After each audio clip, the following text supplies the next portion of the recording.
Welcome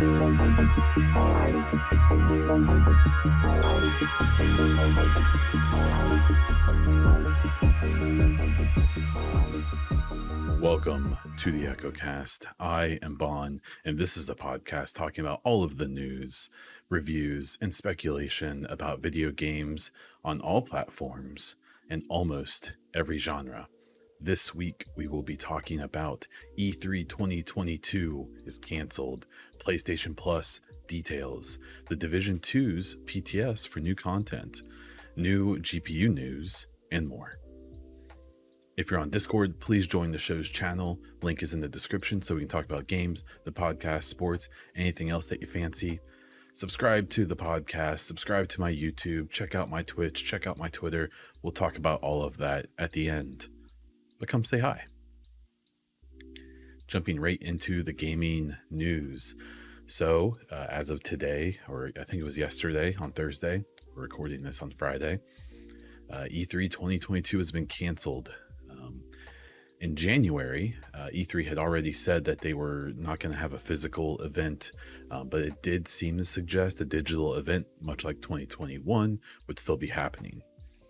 On this Thursday, yesterday, various reporting confirmed that there will be no 2022 E3 at all, and that there are no current comments on whether it could be back in 2023, though I will say I've heard multiple sources now say that they are planning next year already. So whatever that means. This is, by they, I mean the ESA, and that's who actually does E3, and that's actually the part of E3 that like everyone hates. So, because they're kind of shady, and they're not doing a very good job, and they like doxed like everyone who's ever gone to E3 a year or two ago. So that sucks. So what does this mean for game coverage this summer, since E3 is kind of that staple? It basically means that Jeff Keighley's Summer Games Fest will get a lot more of the spotlight. And you have to consider that Xbox, Sony, Nintendo, Ubisoft, EA, even though that's a different story, that they're all going to basically do their own thing, probably. Now, if it's anything like last year, even with E3, Jeff Keighley still kind of did his own thing. And what I'm guessing is that this year, like Sony and Xbox will probably do their own deals, but they will probably coordinate with Jeff and kind of make sure people aren't stepping on each other's toes and things like that, which I think is a good thing. You don't want the Sony show to be 2 hours before the Xbox show. Now, all the platform warriors would probably love that. But you know, you want everyone to have their time in the sun, right? So my take on this is, I think it's a bummer. I know the ESA has a lot of issues. I know that, you know, the words, you know, the letter and number E3 means a lot more to gaming than the actual conference probably does. And probably more than it deserves anymore. But it's still a staple, at least to people my age, older folks. So it's a bummer. I went to E3 in 2018 as an Ubisoft star player, where I saw the Division 2 revealed, as well as a bunch of other really cool stuff. And my honest take is that the actual E3 conference is way overcrowded. It's hot. The lines were insanely long for anything, including as a star player. It was hard for me to get on the sticks with Division 2 at E3, even though like I was, you know, they had flown me there, and the whole point, like we had our own line, and I still had a hard time playing it. I got plenty of time to play it. I'm not going to complain, but it just, for someone at least like me, who doesn't love crowds, who doesn't love loud, noisy places, like for hours and hours, it was, honestly, E3 was kind of a nightmare, to be straight up.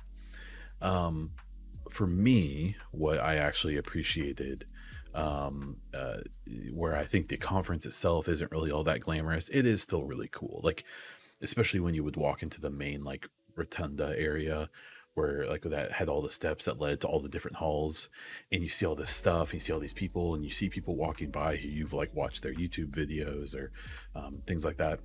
The actual showcases are cool. I got to attend the Ubisoft showcase, of course, which was in this really just absolutely beautiful theater.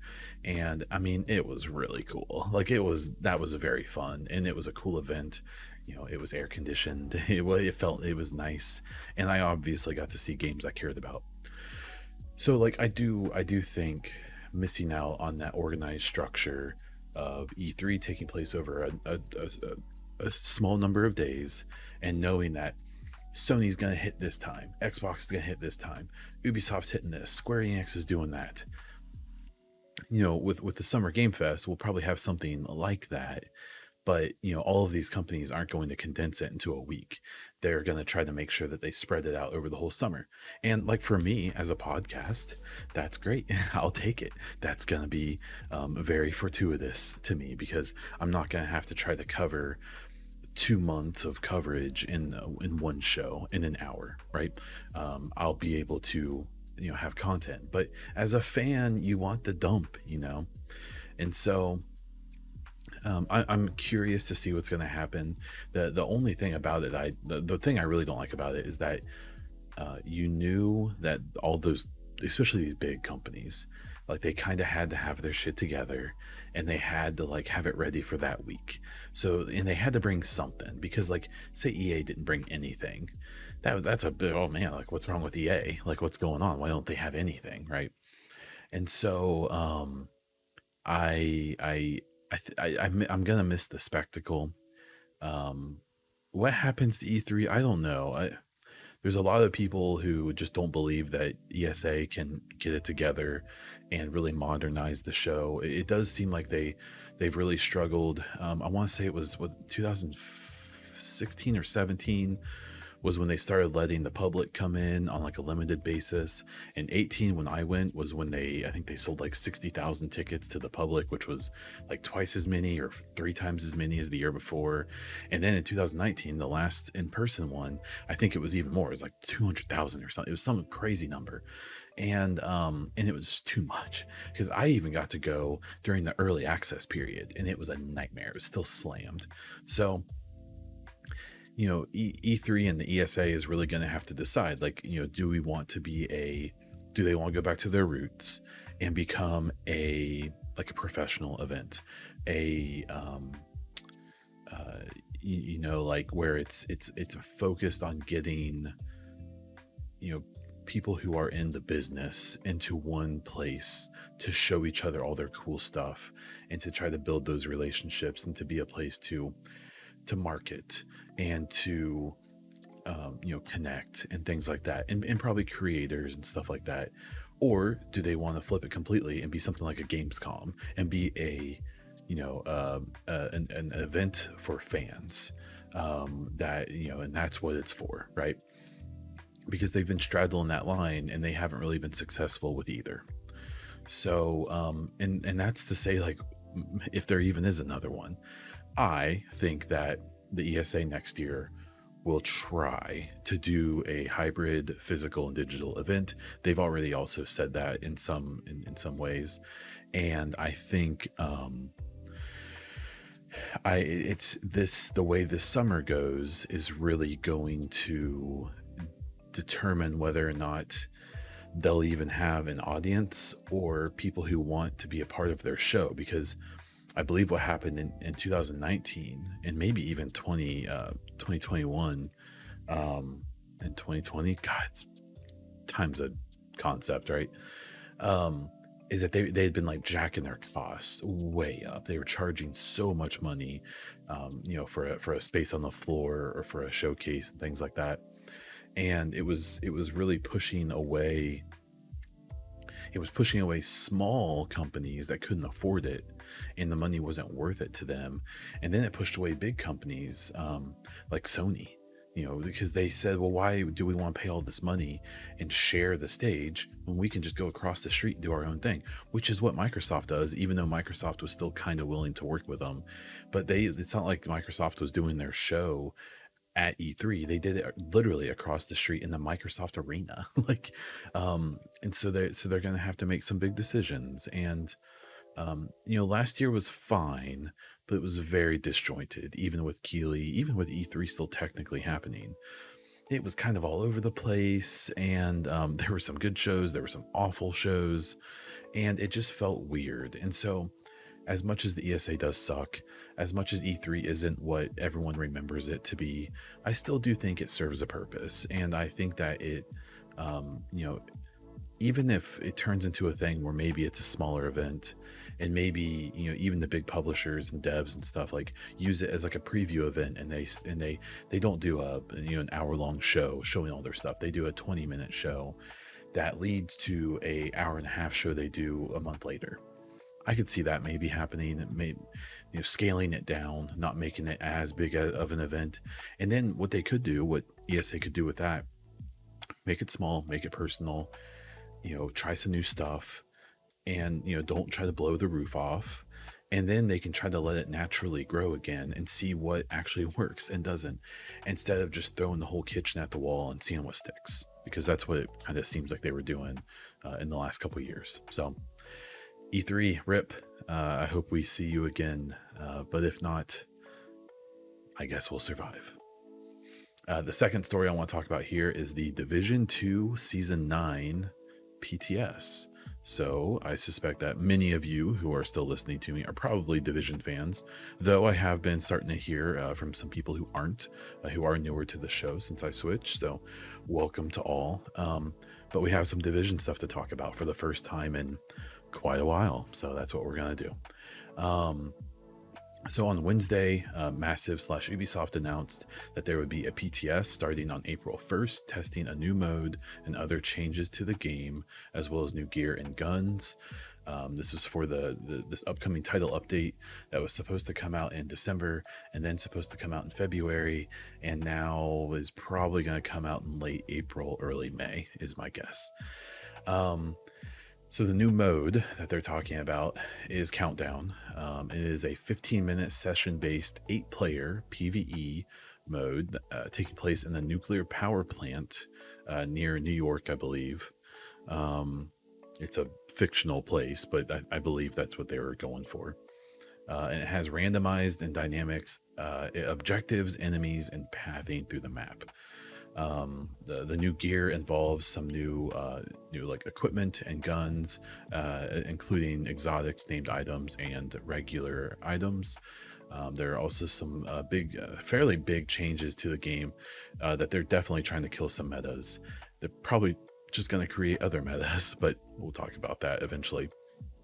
But it especially seems like the shield meta that's been going on for like 2 years, basically, if not longer, is getting punched right in the balls. So, you know, whether or not the next meta that comes along is going to be any more tolerable, we'll have to wait and see. I've seen people like Bronson M4 already speculating on that, feeling like the shield meta is only going to get dropped for a pulse meta. There's always going to be a meta. And I think if the meta is going to be a fast time to kill with a pulse skill rather than a long time to kill with a shield, I'm just going to throw out that that's something I'm actually interested in playing.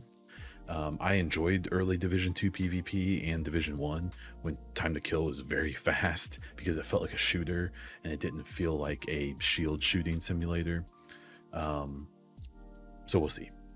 So I've played, we'll get into it, but I've gotten to play, I want to say 4 or 5 rounds of Countdown now, and I've dabbled in some of the other systems, but I'm mostly just going to talk about Countdown.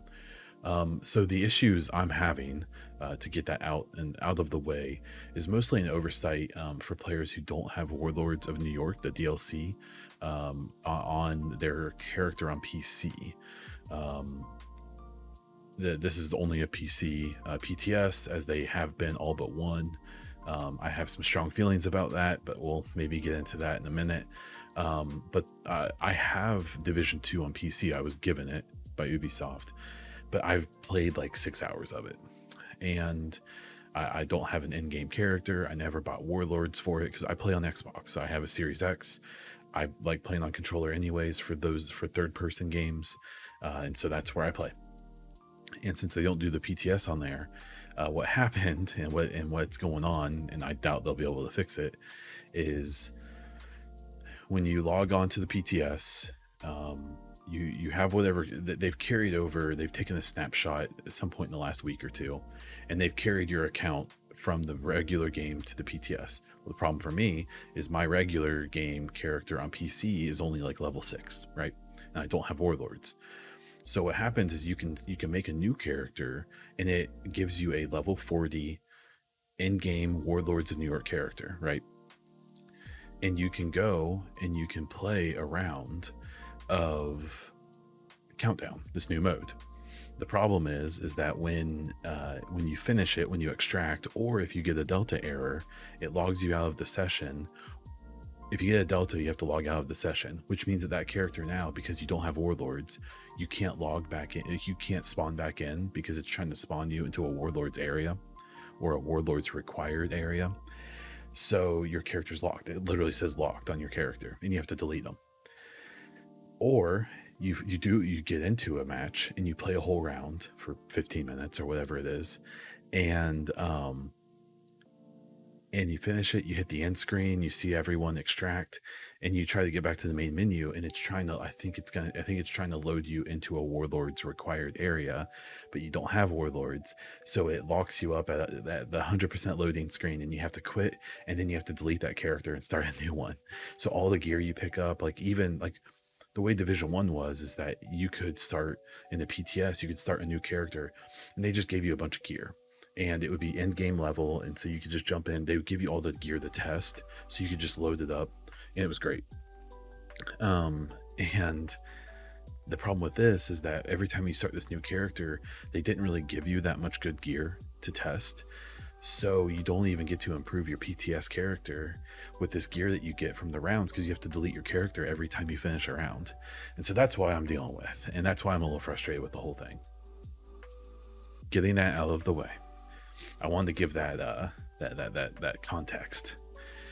The actual mode itself is fine. Countdown is okay. My issue, to just jump right out at it, is that it seems like a mode that if it would have come out like last summer, so we had Warlords of New York come out in 2020 in March, and then we had a year of seasons 1, 2, 3, and 4 culminating in Fei Lao's Manhunt, and they were okay, but the last content that came out was Warlords. The seasons were part of Warlords, and they were okay, especially the 3rd and 4th season. I think were pretty good, but they were pretty light in everything, right? So I look at it in that we haven't had new content since Warlords, like big substantial content. And so with this patch of this title update that's coming, this new mode, this other stuff they're doing, it's the first new content in over 2 years, as far as I consider it. And the problem is that, say this countdown mode and this title update and some of these changes they're doing would have come like last July. So you would have had the Fei Lao Manhunt end, I think, in March of 2021. And then say in July, they would have dropped this content in July or even August. There were still people who were engaged, they were maybe replaying the seasons or whatever. I think that would have been pretty good, because I think you would have still had a pretty substantial player base, or at least people who were recently in the player base within the last couple months who would be willing to come back and try a new mode that isn't gonna blow your socks off, but is something different to do, and something new. The problem is now we're looking at, this isn't gonna come, the final version of Countdown, which I'll talk more about, won't come until the end of April or beginning of May, which is, a year and some months past the Fei Lao's Manhunt, and it's 2 years and some months since Warlords. And so the problem is that I understand, because I have had conversations and I've heard things, and little birds have talked in my ear and said, like, they basically stopped working on Division 2 after Warlords, besides a support team who Trick and Yannick and some of these people who obviously have still been on the project. I think Bruce for a while and things like that. who were basically trying to get the seasons to be better, the manhunts, right? To feel better to play, to be more rewarding. But they weren't like making major new content. And as we saw with the culmination of Fei Lao's manhunt being disappointing, that final mission is obviously unfinished, right? Like anyone who's a Division 2 fan and played that culminating mission, like there's no way that was the intended ending of that story, right? And that's because I now am under the impression and have reason to believe that the majority of the Division 2 team, very soon after Warlords came out, got moved to what we now know as the Star Wars project. Because Ubisoft was done with Division 2. The Fei Lao manhunt was supposed to be it. That was supposed to be the end of Division 2 content. They probably would have reran the seasons, the manhunts anyways, but with no changes. Probably the exact same thing over and over, just like they're doing with Division 1 right now. Okay. And then I'm under the impression that, Warlords came out in March of 20. Fei Lao's manhunt ended in March of 21, and that was supposed to be it. And at that time, I am not under the impression there was like a full development team on the game, and there hadn't been for a while in March of 21. And it was, I believe, shortly before that there was essentially a like come to Jesus meeting where Ubisoft basically met with Massive, or some heads came together and said, hey, are we going to make more content for Division 2 or not? Or is that going into, sustain mode? And what essentially came from that was Warlords did really well. I'm under the impression that Warlords of New York had a better like player base, like more people playing it as a paid DLC than 1.8 did as a free title update with Division 1. And to a lot of people, 1.8 was like a culminating moment for Division 1. And I've seen people still say that they think that it's better than Division 2. So I disagree, but to each their own. And so obviously Warlords did good enough for them to keep making more Division 2 content. The problem is that it'd been months since they had a full team on the game. They weren't like working on big stuff for the future. It seems like the devs thought the game was over or done. They weren't thinking about it because they had a new project. And so now we know from bits and bobs here, people like Yannick and some other people who are still, I believe, Trick and Pele and some other people have been working, with Ubisoft Bucharest, who's a support studio, to make this content that we're now getting. And so, if this content would have started after Warlords of New York came out, and they didn't have to build a new team from scratch, and they didn't have to start from new, essentially, this probably would have been done in 5 or 6 months. And, it probably would have been ready by August of 2021. And I think that would have been a great place for this content. I think it would have been cool. The problem is that now we're over a year past that, and the type of content that needed to come out this year for Division 2 was another Warlords of New York type update. And that's not going to happen. It's not even a time constraint. It's because I'm under the impression Warlords got put together fast, like in a few months. But that's because they had probably a full development team on it, that did all the voice acting and did it came together very quickly, is what I've been told. But that was because of the size of the team that worked on it. And they just didn't have that for this, obviously. And so it's like, it's not even discounting Countdown. I don't have this Countdown mode. You get in with 7 other people, you match make it, you do 2 objectives that are like sub objectives, and that opens up a main objective. So really the whole idea, I think, is that the 2 teams of 4 each do a lower the sub objective, and when you both complete it, you meet together for the main objective. So it's stuff that we've seen before. It's nothing really that crazy or unique, but it's cool, in a cool spot. And then after you complete the main objective of that 15-minute round, you extract, and then they put a bunch of roadblocks in your way to get out, including hunters and Black Tusk and other stuff. And so a year ago, give or take, this would have been fine.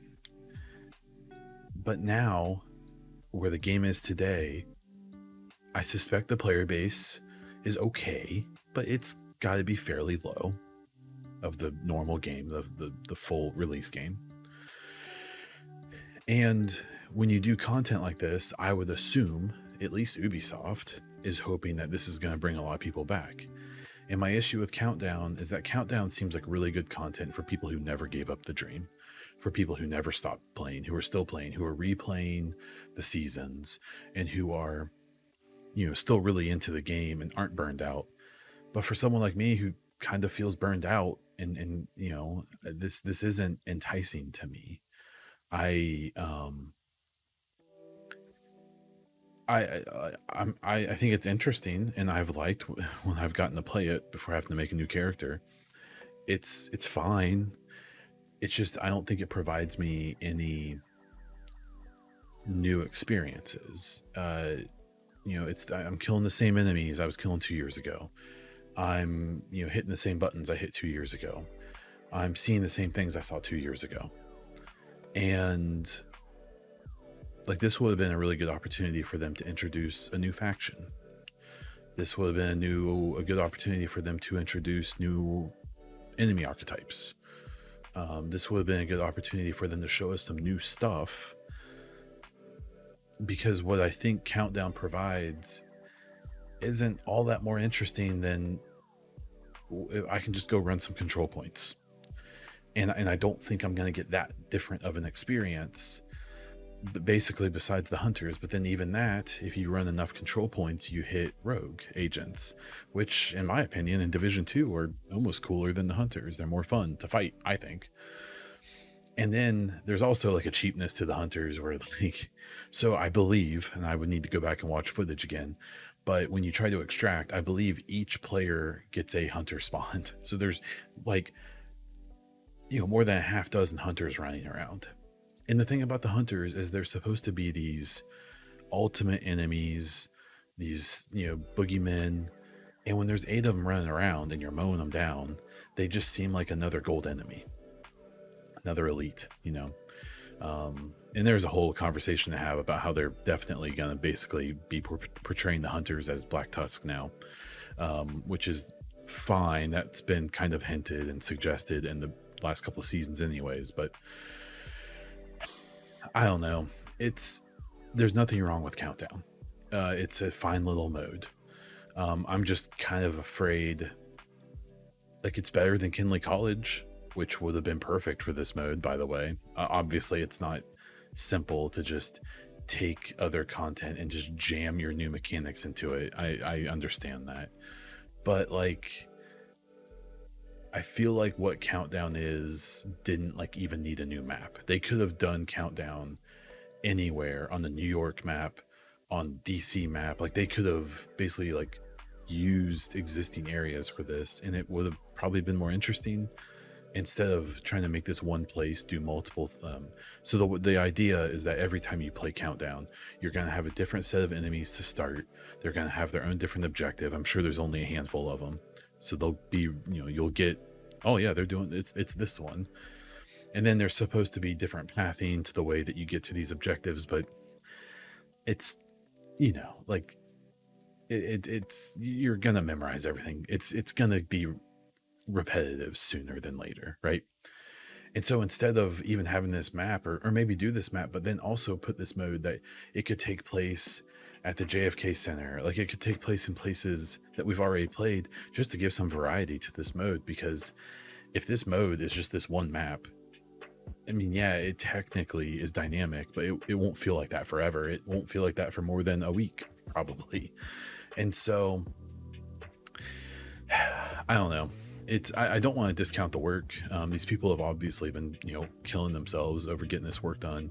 They've had to delay it, and they've had to do stuff like the last thing I'll say, so I can move on here and not rant too much, is I don't blame Massive. I have the fortune of getting to hear little stories behind the scenes and to get some perspective that most players don't. And so I understand why this is what it is, and I appreciate it. I appreciate what it is. It's not bad content. It's just not great. And I think when you've gone over a year in my opinion, over 2 years without substantial content for this franchise that I think should be Ubisoft's number 2 franchise behind Siege. It just sucks. I feel bad. I'm sure the devs, this is one of those situations where I wouldn't be surprised if they agree in a lot of ways. But like, you see, like Assassin's Creed getting these crazy expansions like every 6 months. And I'm sure they have a giant team on it because they invested in it. Like before Valhalla came out, they had like a multi-year plan to put out an insane amount of content. And with the sales that Division 1 and 2 had, I just don't understand why Ubisoft treats the Division like it's For Honor or something, where For Honor might get more content than the Division does. But like one of their lower selling brands, when it sells like they're big boys. I've talked about it before. I definitely think that there's some very clear animosity between Ubisoft and Massive. I'm curious to if David Polfelt leaving is going to change that. Maybe it seems like from his own book that he may have been part of some of that animosity. Not really his fault, but due to some personality clashes at Ubisoft in with him and Massive and Ubisoft. It's a bummer. Like, this mode is fine, it's cool, and I'll play it, but it's not going to bring me back full time. I'll play it for a couple days or a week or two, and then I'll be gone. And that sucks because that's like 9, 10, 11 months of work. And I'm not representing everyone, obviously, but I just try to look at this as the perspective of someone who hasn't really played Division that much in like 2 years. I'm waiting. I've been waiting and waiting for something to grab me and pull me back. And I don't think this is it. And I think a lot of other people like me are going to feel the same way. They've heard about it. They've seen some stuff. They might, oh, that's kind of neat. I'll check it out. Oh, okay, this is fine. And then they're going to go back to whatever they left for in the first place. There's going to be some diehards. I've already seen people being like, this is the coolest thing ever. And it's like, and that's great. Like, that's fine. I think that's a weird assessment because it's a pretty basic thing. I don't think it's that big of a deal. I think it's just another mode. And then Yannick has said that, instead of having some big blockbuster release, they're planning on, having multiple like medium things, like things that are really cool, but not in one big fell swoop. I don't believe that that's what they would prefer. I suspect that they would have loved to have another Warlords of New York drop with a whole new city and a whole new story and all that, but they don't have the devs or the time or the budget to do that. And so it's cool that they're going to release more content, but like, I think in the place where the game is right now, the Division 2, it either needed a Warlords of New York style drop, something big and bombastic and exciting that would legitimately bring people back and to even pay money for it, or they should have just reran the seasons and started working on Division 3. Is my opinion. And if that didn't come out for 4 more years, then so be it, because they're not going to have a full development team available. I doubt they're going to use the Avatar team for another Division game. I think they're going to stay on Avatar. That's supposed to be a multi-release game, like supported for multiple years with a full team. And so that leaves the former Division 2 team who's on Star Wars. And as far as I know, that game's still in pre-production, or it's at least in early production. And so that game's not going to release for 2 more years. And so there's a chance, and I don't think Heartland is going to be it. We'll talk about that more later when, that's a more publicized thing. But I don't know. I don't want to be a downer. This content isn't bad. It's just not amazing. And I think the Division 2 needed amazing right now. So we'll see. Next story. PlayStation Plus Game Pass competitor has been revealed. So the legendary Spartacus has finally shown its face. So basically, PlayStation showed off their updated version of PlayStation Plus this week with 3 tiers, offering various features and perks. You can go look up everything exactly. I'm not the first person to talk about it. it's being received well by PlayStation fans, of course, just like anything, everyone's a fan of their own stuff, right? But it seems like there's kind of a general consensus that it's kind of like a okay thing. Um, the main complaints seem to be that first party games will not be a day one thing like they are with the Xbox Game Pass, and the backwards compatible thing, which for PS3 a lot of people have been asking for. As a very quick explanation of that situation, PlayStation 1 and 2 and 4 games are on like a normal PC architecture, so they can do backwards compatibility like really easy with them because they run off the same architecture. PS3 used a thing called a cell processor that is a completely different computer architecture that nothing else uses. So that means that when you try to run the games that were designed for PS3 on regular computers, because like the PS5, 4, 1, and 2 are all just basically little computers like you have on your desk or your laptop, where the PS3 wasn't. It was a completely different style of computer that doesn't work with anything else. They have to basically make a little PS3 inside your PS5 if they want true backwards compatibility. PS4 couldn't do it, didn't have enough power, and even the PS5 would struggle because even high-end PCs struggle to emulate PS3 games. And it just basically seems like, so they aren't doing native backwards compatibility. With PlayStation, this Plus, it's all streamed. So if you want to play a PlayStation 3 game, you have to stream it. And that's the only way. They probably basically have PS3 set up or emulator set up on a server, and you play them off of that. And that's not how it works with Xbox. With Xbox, you can download even Xbox 360 games, which were also a unique architecture, but Xbox dropped millions of dollars and probably years of development to make their to emulate. And that's something Sony just doesn't seem like they think they need to do, which is a choice. So there's been a lot of pushback on all of that. And the price, I think the top tier is like $18 a month, which seems like a lot. They do actually have annual plans, which the Game Pass doesn't, and the annual plans are a little bit cheaper. But a lot of people don't really count that because a lot of people don't drop that $150 straight up. Most people pay monthly. And so it's interesting. And then the day one game thing with releasing their first party games day one, the PlayStation leadership threw out like some of the most like hilarious, like corpo, big business speak ever, and saying like, we don't want to, we wouldn't be able to afford to invest in our games the way we want to if we put our first party games on this service. And definitely taking, stabs at Xbox, which maybe right now is a little bit deserved, but it really, I think PlayStation Plus is kind of underwhelming. I don't think it's that exciting. It seems like there's some stuff in there, and there's potential. They could change things. They could, in the long run, I wouldn't be surprised if they eventually look more like Game Pass than they will at first. But I think what's really interesting about this is that it really highlights how Sony and Microsoft and Nintendo are going three different directions. I think Nintendo is doing their own thing. They're basically doing like the mobile game thing, but with really high quality first party titles.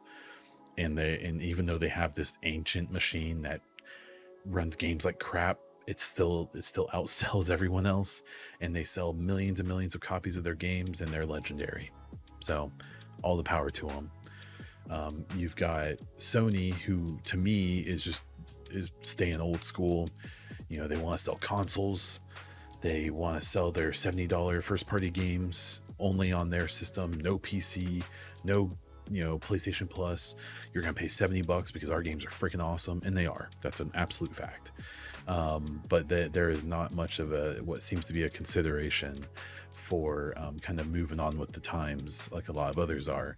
And then you have Xbox, who I think has resigned that they aren't going to sell more consoles. PlayStation's going to outsell their consoles. And in lieu of that, they've said, okay, we're going to let you play our games on PC. We're going to let you play them on all of our Xboxes, and we're going to let you play them on your phone by streaming. It's just that they're basically taking the opposite thing of, we don't, if we sell consoles, like obviously they want to sell consoles, and they're selling them well. but they obviously realize that they're not going to win that race. And so now instead they are, letting you play these games literally anywhere. And if you have Game Pass, you can play them day one, even if it's Halo, even if it's Hellblade 2, even if it's Starfield, even if it's the next Call of Duties, if that deal goes through and things like that.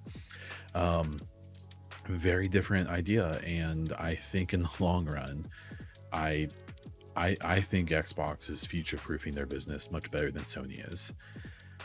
But I don't think Sony cares, because Sony's making a lot of money right now because they make a bunch of really good games and they make good hardware.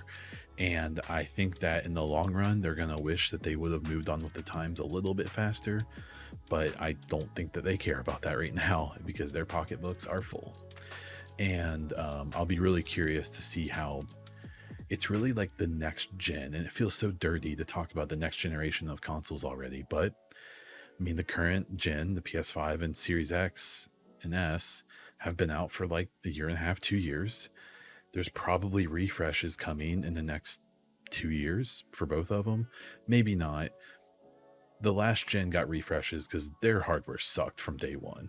The PS5 and Xbox Series X are legitimately great machines, and we haven't seen their peak yet, especially with this AMD FSR 2.0 and probably further iterations. These machines probably have longer lives than the last ones did, but still, it's going to be interesting to see how these three divergent paths go over the next like 10 years in gaming.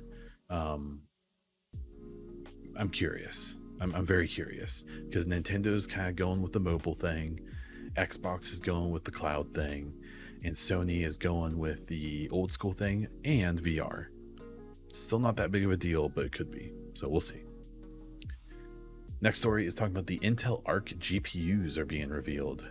So if you don't know, if you're not into desktop computers or computers and stuff, right now, if you want to play games on a computer, you need a graphics card. You've at least heard about that because they're insanely expensive and they're hard to find and all this. Well, there's really only two companies right now that you can get graphics cards from who make the cards. There's a bunch of companies who like make their own revisions, but for the most part, it's AMD and Nvidia. AMD is kind of known as like the underdog, but they're pretty damn good. Their processors are amazing. Their GPUs are a step back from Nvidia, but they tend to be cheaper, a little easier to find. They don't have quite as much tech. If you've heard of DLSS and some of this stuff, we'll talk about that another day.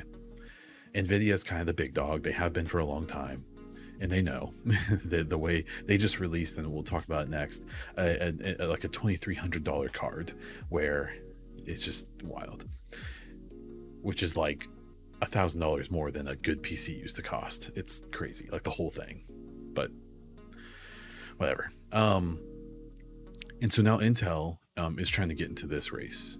They're going to start way behind, but they're Intel. Like, they have the know-how, they have the tech, they have, they can do it. It's going to be a hard market to tap into, but this is probably a good time to do it. So this Intel Arc is what they're calling their GPUs, their graphics cards. And right now they've actually already released their mobile versions in some laptops already. But the big thing that people care about, that gamers care about, are the discrete cards, or the ones that you plug into a desktop. And those are starting to be revealed. So they haven't had like a big showcase. I don't think that they've even done like a where they've given cards to like Gamers Nexus or Linus Tech Tips or some of these testing like YouTube channels and creators to start doing that stuff. But we've seen the card. And I think the naming convention is going to be similar to what they do with their processors with Intel. They have like the i5, i7, i9, like they have all those. I believe it's just almost the exact same structure for the GPUs. And at the end of the day, this is a good thing. And it's interesting because if some upstart tried to do this, they would fail. You need billions of dollars of investment to break into this market, right? And Intel has it, right? And right now is a great time to get into it because their competition is probably AMD. They're probably going to try to beat out AMD because it's going to be hard for them to beat out Nvidia with some of the tech they have and stuff like that. They're going to have to catch up. But the thing is that if their cards are on the shelf, people are going to buy them. because the whole graphics card situation is getting a little bit better. Supposedly, I did just get a 3060 Ti, super happy about it. I sold my 2080 Super,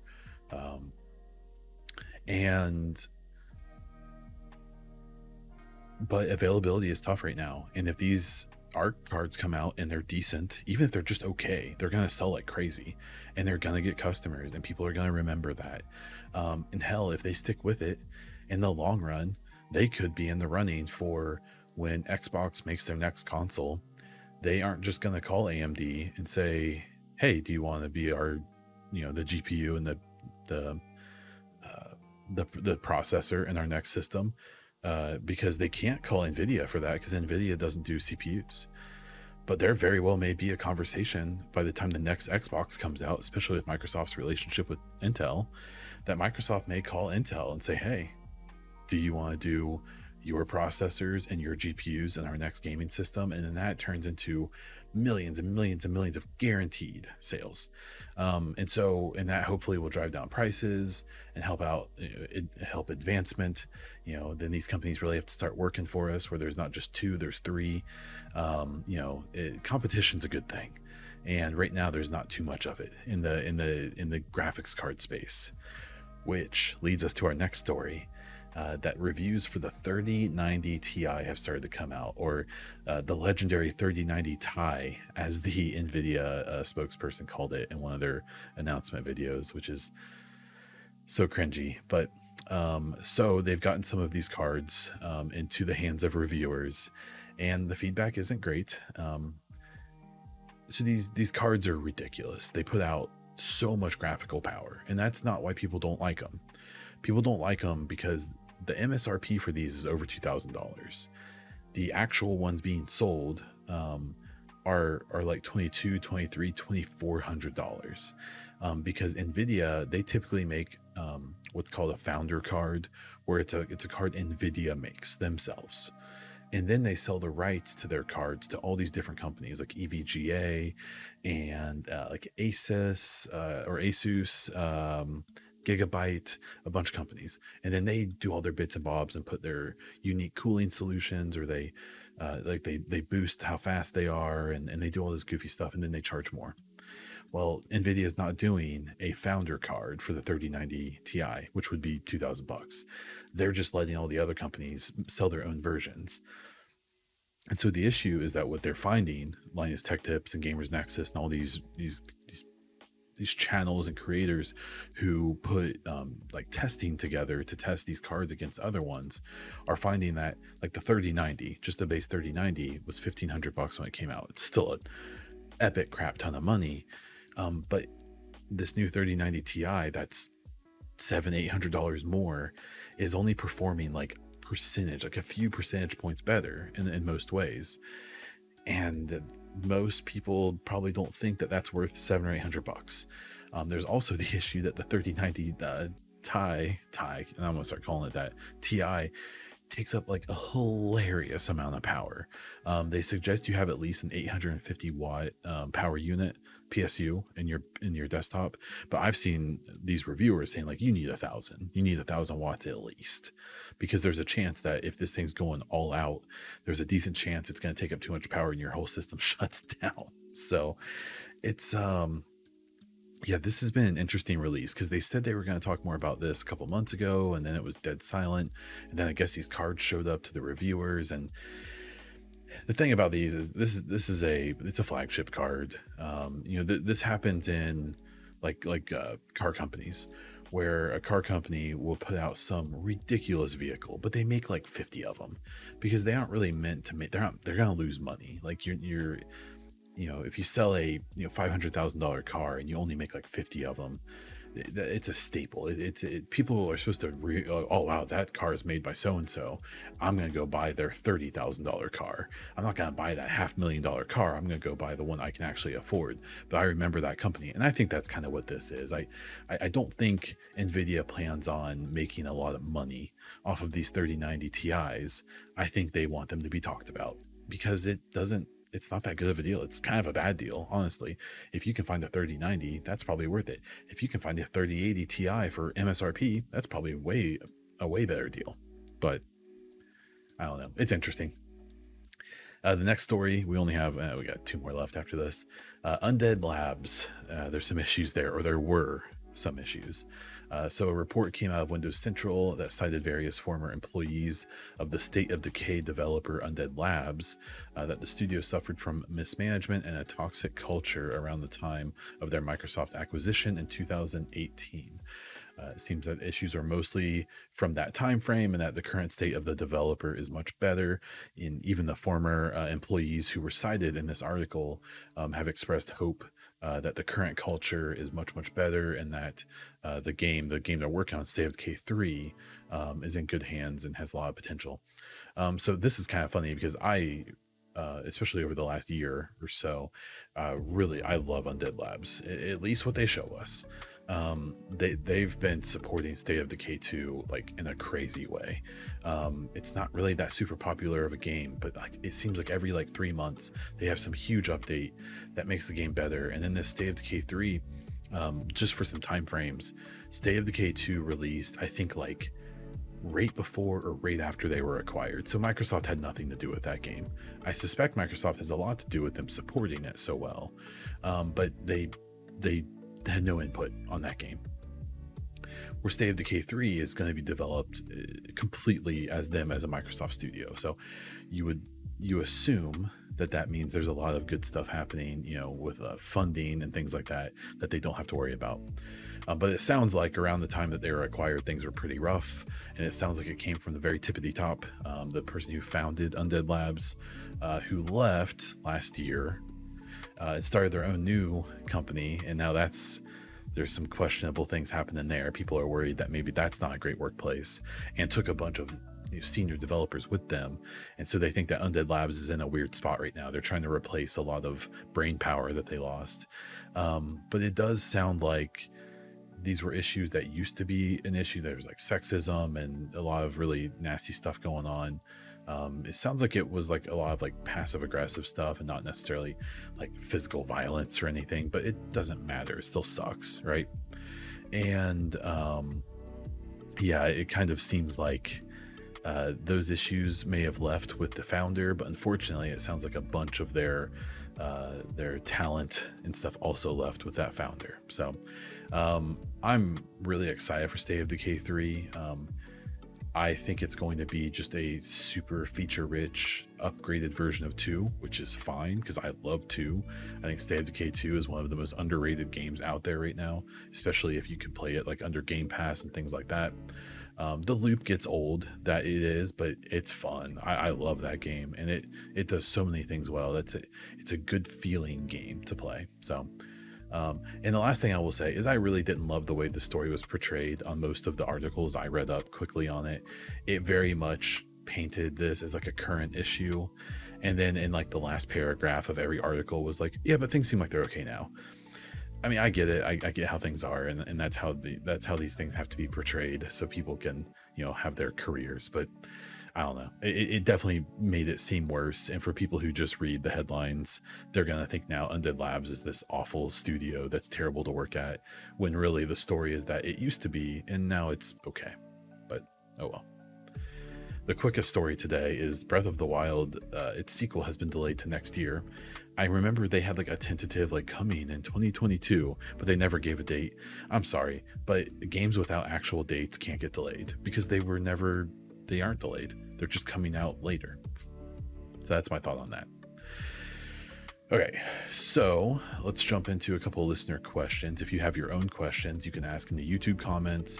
You can ask on Twitter. You can ask in my Discord. You can. I give a lot of places for you to respond.